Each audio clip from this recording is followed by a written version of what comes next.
and it's very hard to know. Is it you realise when this happens that someone knowing my mobile number gives them an intro to me, and once they've got my mobile number, then they just need another part of the jigsaw, and suddenly they're almost halfway there. If they then trick me into giving information over the phone, and when I'm on the phone to them, they did that thing of saying, oh, well, we're just going to send you a text message with a 4-figure verification code, and then I read it back. The same thing happened the next day with the real person, so it's very hard. They're very clever at making it look simple. And briefly then, Katie, how did you get your money back? Because this does end reasonably well, because you're not out of pocket just. Yes, so it was a worrying while, and then the fraud department at RBS were amazingly efficient, and I had the money back in my account by the close of play yesterday. Good on them. And they were able to tell me that because they know it's telephone banking, I can even go and request a transcript of that conversation if I want, so I can hear or read what those fraudsters sort of put forward about me to try and get on my account. I think they should be publicly shamed as far as I'm concerned. Katie, thank you very, very much indeed. I'm sorry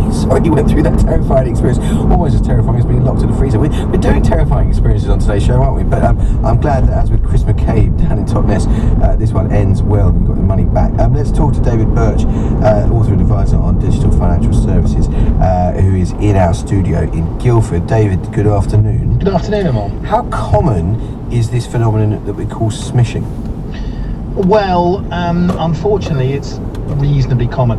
The general frauds that are going on, where basically people essentially take over your identity from one way, emails or SMSs or any other kind of insecure channels, and then go back to the bank and start moving money around.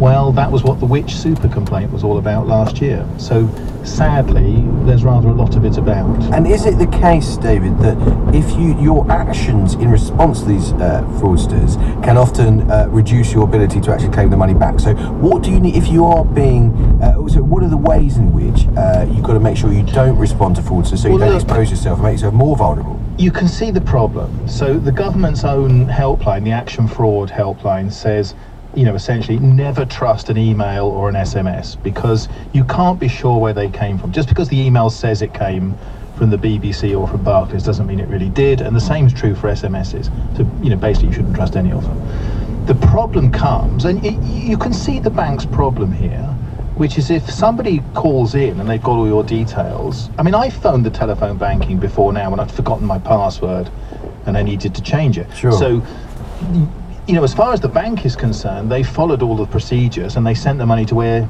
you told them to send the money to. So you can see the problem here. Now, I personally think this is going to get a lot worse before it gets better.